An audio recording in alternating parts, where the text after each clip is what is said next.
I was born on the 3rd of September in 1928, and I was the 9th one in the family. My father was Frank Forsman, and my mother was Kate J. Albers, and they were both from Cottonwood. And I can't tell you right now, I'm wondering about it too, whether I was born at home or at the hospital, because at that time, a lot of people had all their children at home. The doctor came right out, and that was that. My siblings were Catherine and Anne and Frank and Clarence and Cleo, Mark, John, Dolores, Ned, and Carol. Oh, my dad and mother used to take us, we usually went to confession on Saturday night, and then we'd go down to the movie theater, and the guy that was running it at the time, Dad had a special deal with him. With this many kids, well, he didn't have to pay the full price. We could all go in and watch the movies. That was pretty neat. Most people never got to see that many movies, but we went just about every Saturday night. Yeah, my dad had this old pocket watch. He wore it up here, and there's bib overalls like that, and it had a strap on it that advertised the watch. You know, everybody wore one like that at that time. And this is that watch, and it's a 17 jewel watch to begin with, and it runs like a charm yet. The only thing missing is that little second hand. My mother and father, I was very lucky because they were the nicest pair you could ask for. I got along with them fine. I didn't get a whooping very often. And they were just real friendly, and they used to take, right after haying time, well, they always took us up to New Meadows. And we went up there for 3-4 days, rented a cabin, and we went swimming, went fishing, just had a real nice time. And so when my children got bigger, we went and did the same thing. They always enjoyed going up there. And I loved to swim. I always did. And they had a diving board up there. It was about 10, 12 feet high, and we were around there, and some guys from down up over in Craigmont was up there, and they said, we'll buy you something if you go up and jump off that board. And I'd never jumped off there before, but if I was going to get something, I went up and bailed off, and the guy was the lifeguard. He said, go ahead and dive. I'll be down below. If you need any help on cat, I'll bring you back up. So I bailed off. I didn't need no help because I could swim, but it was kind of a thrill to jump off of that the first time. After that, I could jump off anytime, and I enjoyed it. Boy, I got into the usual troubles in school, and as my grades will tell you, I did well in the actual grades, but the conduct wasn't the best. And I was always very happy to be one of the main mass servers at all the masses, and we did that for years. I really enjoyed high school because I enjoyed all the sports, basketball mainly, and I got in a little trouble there too. I was expelled once for 3 hours. They got a little mad because I skipped school all afternoon, and I didn't think that was so bad. I had enjoyed belonging to the Glee Club all the years, and I sang a few of the solos and stuff. It was really quite nice. Yeah, in high school I had to miss my sophomore year because they took my brothers to the service and there wasn't anybody left out there to help with the ranch. We had a lot of chores to do besides farming, so my dad said you'll just have to skip this year, and I missed the whole year of school. And well, like I was out here one day and I just plowing them, trying to plow them till trouble's over, and I plugged up and I watched the bus go by, and I stood there and just cussed a while because I knew I was missing school and I didn't like what I was having to do, and you don't fit in with the rest of the kids when you don't go to school like that. You're going to be in a different class, and everybody else is going out having a good time. I used to go to town, and at that age too, I used to go to town and drink bear and play pool at night a lot of times. You could do that at that age, especially where you wanted to play pool is old Frank Jenny's down here, and you could take a beer anytime you wanted to, but you had to just grab the beer and drink it like that where nobody could see it. You could get all the beer you wanted. My father passed away when I was a junior in high school, and I just happened to be the one that was sitting with him when he died. So I'll always remember that. I was sitting there with him, and all at once he just kind of went like that. I think he thought he's going to heaven, and I think that's where he went, and he was dead. I was the only one in there.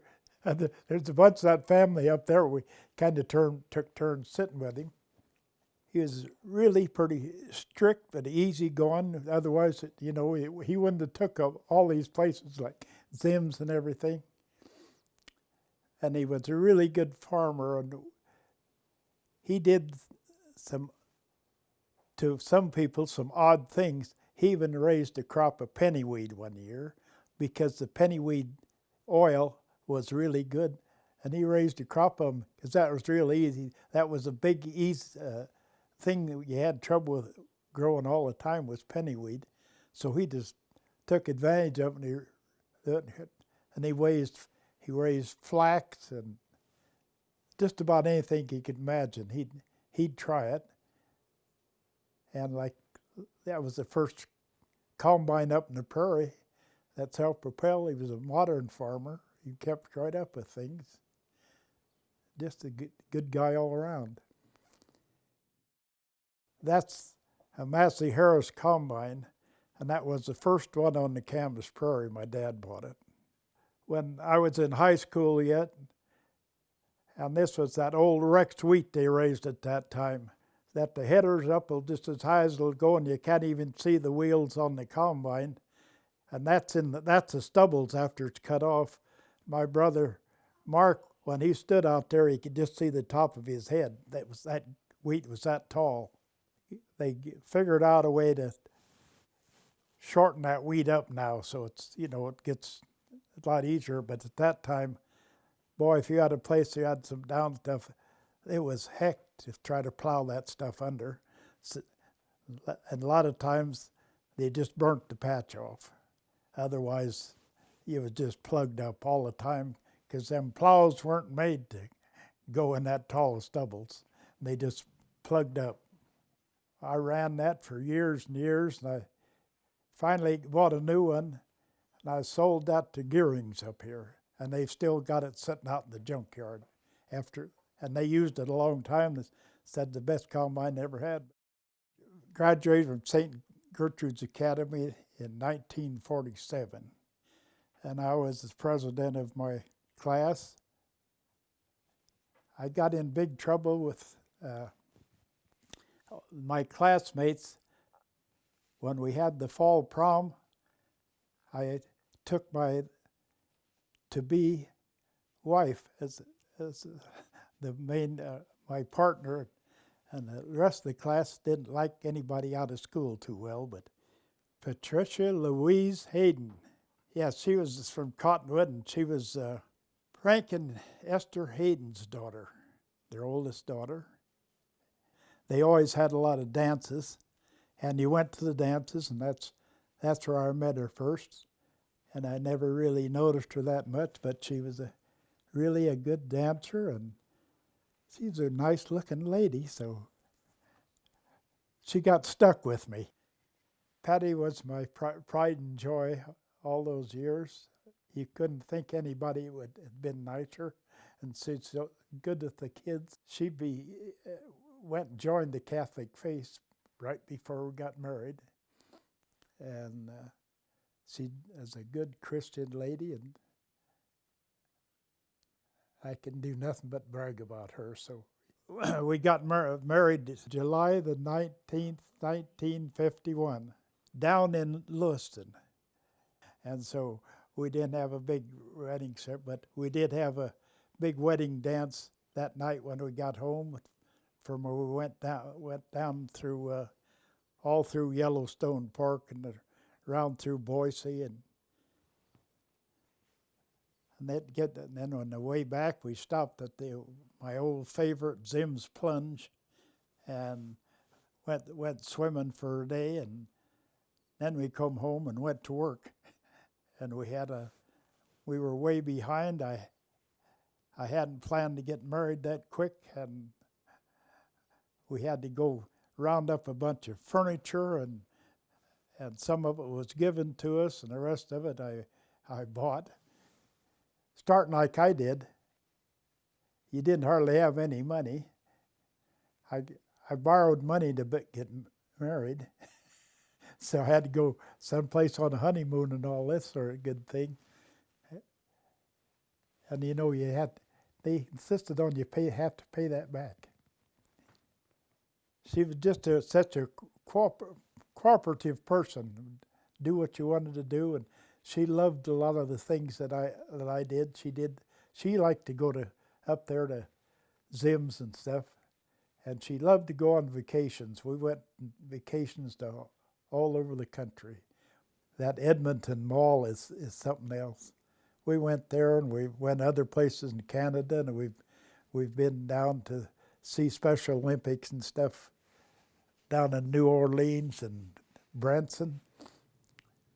And she was a Lawrence Welk fan, so we had to go to Branson and see Lawrence Welk. Well, I like him too, but I don't know where the heck we haven't been. But just going to visit the kids keeps us about to going after that. I still miss her a lot, but that's the way it's business. But I mainly get mad at her. Why in the hell didn't she take me along? Because, you know, as good as she was, you know where she went. And I'd like to went along. If you wanted her to pose for a picture, you could never get a big smile out of her or something, but all you have to do is hand one of the grandkids to her, and she just looks happy. She was that kind of a grandmother. She made a wonderful mother. My children, in order of the way they were born, were Janet, Marty, Shirley, David, Larry, Jerry, Joe, Sherilyn, Diane, Rick, and Julie. We were known as the best 11 in the country. I hadn't have any choice, they just came along. No, that's about the truth. We went down to Zim's every year, maybe twice. And in the fall, a lot of times we went, I don't know if you've ever been up to Bergdorf Hot Springs. We went up there too. And we went on a lot of picnics and just out driving on Sundays. And with that many kids, I was busy all the time. They were a good crew. My own children, I taught them to, just like my father told me, you hire for a guy, and if you're getting paid, you earn your money. And I also told all of them, don't be there and be a slacker. Get the job done, and you'll have a job the next time, and they'll enjoy having you. I have 18 grandchildren, and I have 35 great-grandchildren. And you know, actually, they're all great, and a couple of great-great-grandchildren. They've all done really well. I mean, they're all making their own way, and most of them got heck of a good jobs. What more could you ask for as grandparents and great-great-grandparents? Janet is the one and her boy Chris, and his daughter. So I've great-grandkids. Well, when I was a lot younger than I didn't think I'd ever be on the farm. I wanted to do this long haul driving, trucker. I thought that looked like interesting, but when these kids come along, that's out of business. I've ran the family home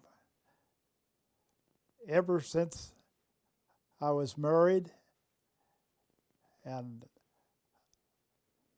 I finally bought it and got it paid for, and I'm a happy farmer. I always enjoyed farming, and with this side family, I worked on the side quite often. In fact, besides working down there on the Grave Creek Road, I put the water in for the new water line for the Air Force when they moved up to Cottonwood Butte and built the place. And then later on, Charlotte, I've got some pictures of it.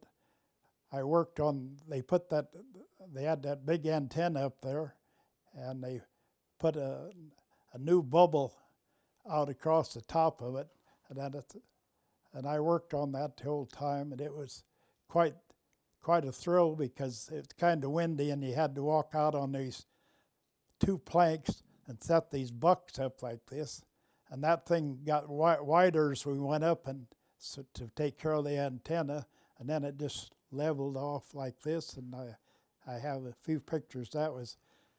It's quite a thrill working at it. Up on Cottonwood Butte, the first patch I bought was right next to the prison up there, right on the northwest side of the prison. And then I bought some more here and there and there and there. I enjoyed being up there, and a lot of them, we go up on picnics and stuff up there because it's pretty up there. I really enjoy, I'd sooner work up there than down here. I mean, I've enjoyed farming all right, but that is my favorite place, is right up there. I like to work around there and just clean up branches and there's some of them die, and we haul them down, and we used to make wood on them, but now I got electric heat, so. Well, I would say my biggest accomplishment actually was I've raised some nice children and grandchildren, and I've always paid my bills and bought my ranch, and I'd paid my way, and I'd advise you to do the same thing. I don't know if those are words of advice or anything, but that's my idea. When my wife died, I counted that as 63 years of my best life, and it was.